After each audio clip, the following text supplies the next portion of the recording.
नमस्कार, स्वागत है आपका द न्यूज पर और मैं हूं आपके साथ शेरन। हर महीने 1500 रुपए पाने के लिए महाराष्ट्र के ई सेंटर्स पर उमड़ी मुस्लिम महिलाएं। जी हां, महाराष्ट्र सरकार के द्वारा लाई गई योजना को लेकर लगातार फायदा उठाने के लिए सेंटर्स पर जो है वो महिलाओं की भारी भीड़ जो है वो दिखाई दे रही है। और आपके लिए बता दें कि जहां एक तरफ 1500 हर महीने पाने के लिए महिलाएं जो हैं वो ई सेंटर्स पर पहुंच चुकी हैं, तो इसी के तहत सरकार ने भी इस योजना को लेकर एक बड़ा फैसला लिया है कि जो डेट दी गई थी पहले रजिस्ट्रेशन की, उसे भी एकनाथ शिंदे सरकार के द्वारा बढ़ा दिया गया है। जी हां, आपके लिए बता दें कि महाराष्ट्र सरकार के द्वारा लाई गई ये योजना जिसका नाम है मुख्यमंत्री बहन लड़की योजना, जिसके तहत 21 से 65 साल की आयु की महिलाओं को हर महीने 1500 रुपए प्रति महीने मिलेंगे, जिसके पंजीकरण के लिए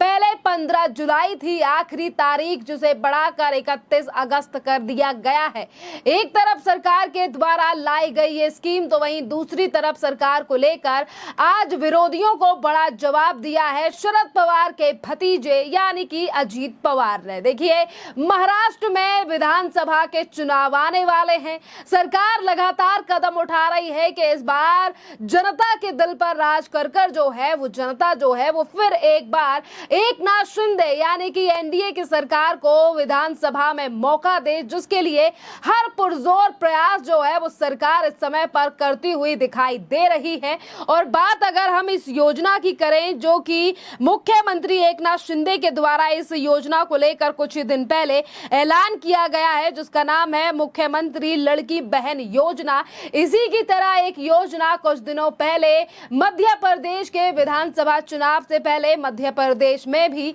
लागू की गई थी, जिसका पूरा असर विधानसभा से लेकर लोकसभा चुनाव में भी देखने के लिए मिला। यानी कि उसी तरीके का असर जो है वो अब मुख्यमंत्री लड़की बहना योजना का असर जो है वो महाराष्ट्र में देखने के लिए मिल रहा है। जिस तरीके से ई सेंटर्स पर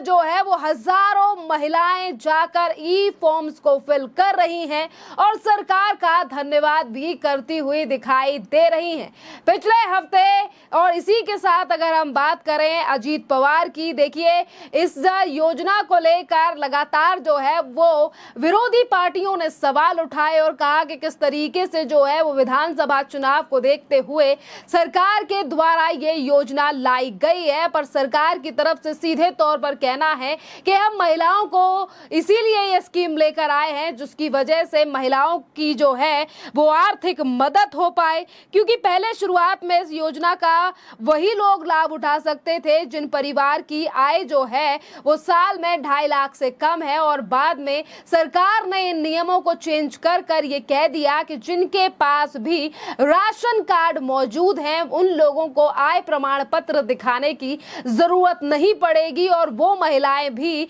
जिनके पास राशन कार्ड मौजूद है वो सरकार की इस योजना का फायदा उठा सकती हैं, क्योंकि इसके द्वारा महिलाओं की एक आर्थिक मदद की जाएगी, जिससे कि महाराष्ट्र में कहीं ना कहीं महिला सशक्तिकरण को आगे बढ़ाया जाएगा। और आपके लिए बता दें कि उद्धव ठाकरे से लेकर संजय राउत और तमाम नेताओं ने इस योजना को लेकर पहले ही सवाल उठाया और सरकार को लेकर भी कई तरीके के जो हैं वो बयान दिए गए कि विधानसभा चुनाव से पहले ही सरकार जो है वो ध्वस्त हो सकती है। तो वहीं अजीत पवार को लेकर भी कई तरीके की खबरें जो हैं वो सियासी गलियारों में सुनने के लिए मिली। और देखिए, उन्हीं सियासी गलियारों में चर्चाएं और विपक्ष को सीधा जवाब जो है वो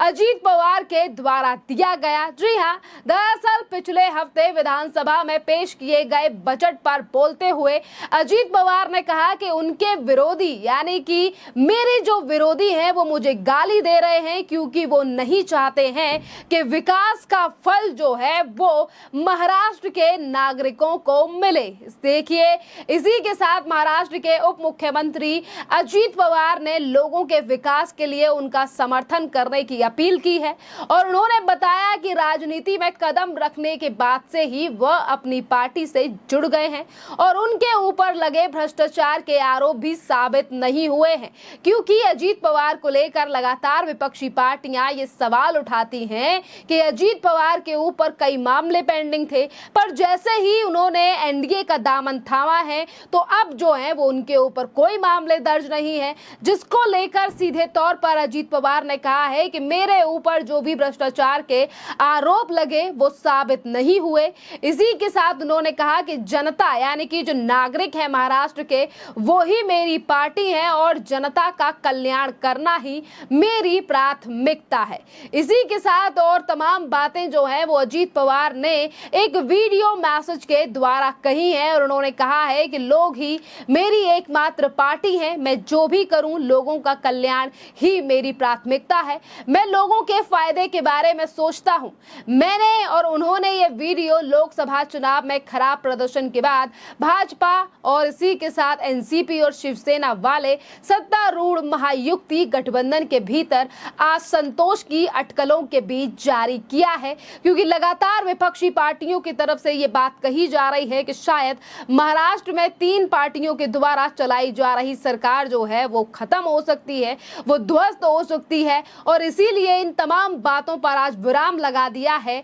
अजीत पवार ने। देखिए, हम आपके लिए बता दें कि कुछ दिनों में ही जो है वो महाराष्ट्र में विधानसभा के चुनाव आने वाले हैं और इन्हीं चुनाव पर लगातार अपनी नजर गड़ाए बैठी है बीजेपी और एनसीपी, यानी कि एक तरफ बीजेपी एनडीए का जो गठबंधन है वो चाहता है कि इस बार फिर से सत्ता में वापसी की जाए, तो वहीं दूसरी तरफ